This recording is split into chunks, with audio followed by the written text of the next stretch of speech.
بسم اللہ الرحمن الرحیم۔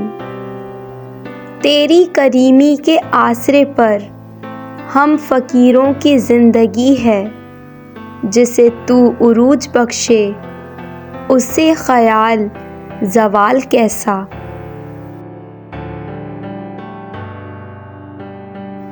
کون آنکھوں میں چھپے کرب کو پڑھتا ہوگا، لوگ اتنے بھی سمجھدار کہاں ہوتے ہیں۔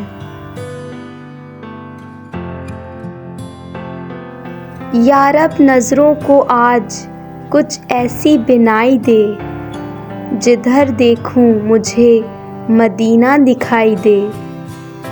کاش ایسی روانی ہو آج ہواؤں میں، نبی پر درود بھیجوں اور جواب سنائی دے۔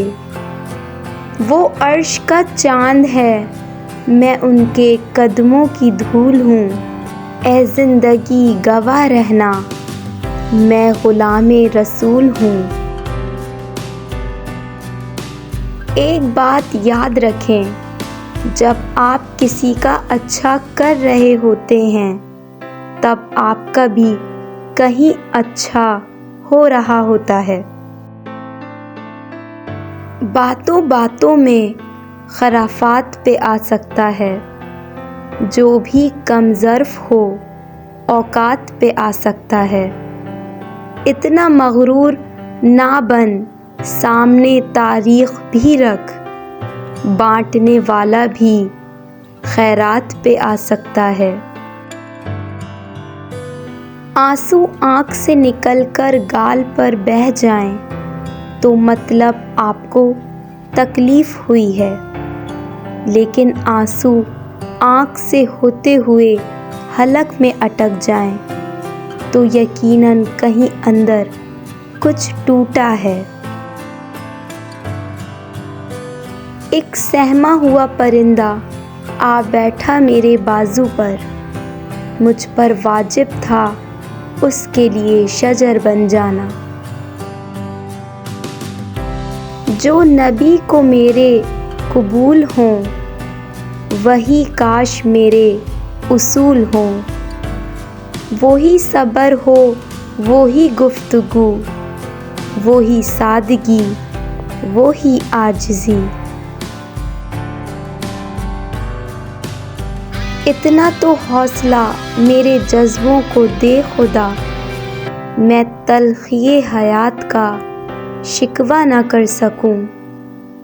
شبنم کی طرح گر کے بھی خاموش ہی رہوں، خوشبو کی طرح درد کا چرچا نہ کر سکوں۔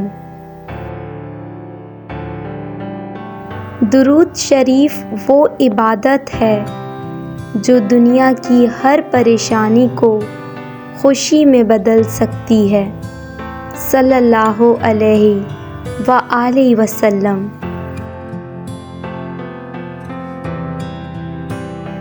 آج کی بہترین دعا: یا اللہ پاک، جس نے بھی میرے ساتھ برا کیا، جس نے بھی مجھے برا کہا، جس نے بھی میری چغلی کی، جس نے بھی میرا دل دکھایا، آج میں نے سب کو تیری رضا کے لیے معاف کیا، تو بھی سب کو معاف فرما دے، آمین۔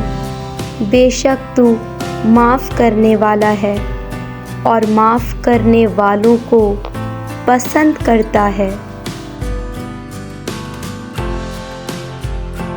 کچھ نیکیاں ایسی بھی ہونی چاہیے جن کا اللہ کے سوا کوئی گواہ نہ ہو۔ بنا دے مجھے بھی اپنے ان بندوں کی طرح یا رب، جو سوتے ہیں تجھے یاد کر کے اور اٹھتے ہیں تیرا نام لے کر۔ کیسے کہہ دوں کہ تھک گیا ہوں میں، نہ جانے کتنوں کا حوصلہ ہوں میں۔ وہ لفظ ڈھونڈ رہا تھا لرزتے ہونٹوں سے، ضعیف باپ نے بیٹے سے بات کرنی تھی۔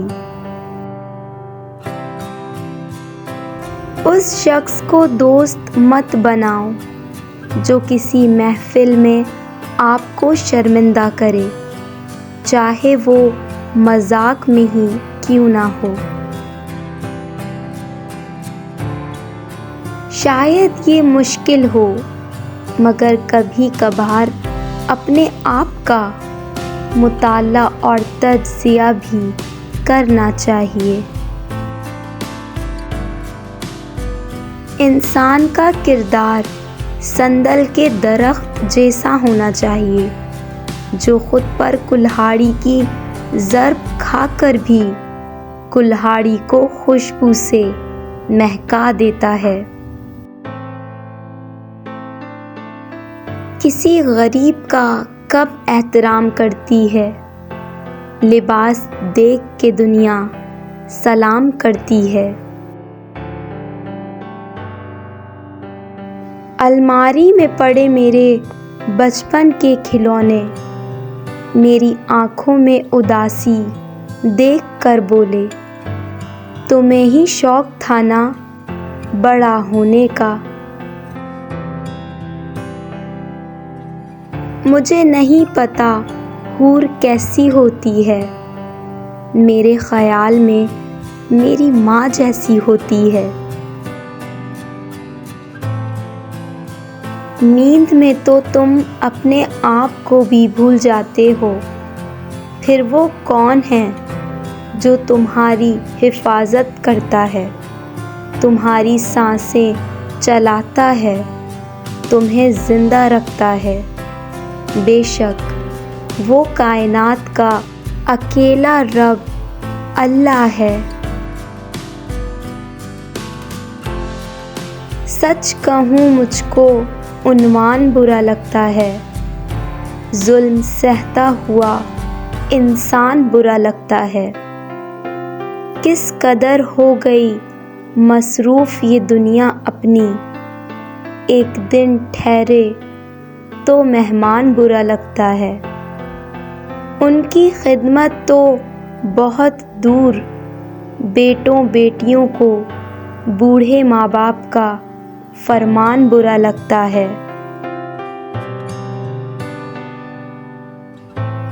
تمنا درد دل کی ہو تو کر خدمت فقیروں کی، نہیں ملتا یہ گوہر بادشاہوں کے خزینوں میں۔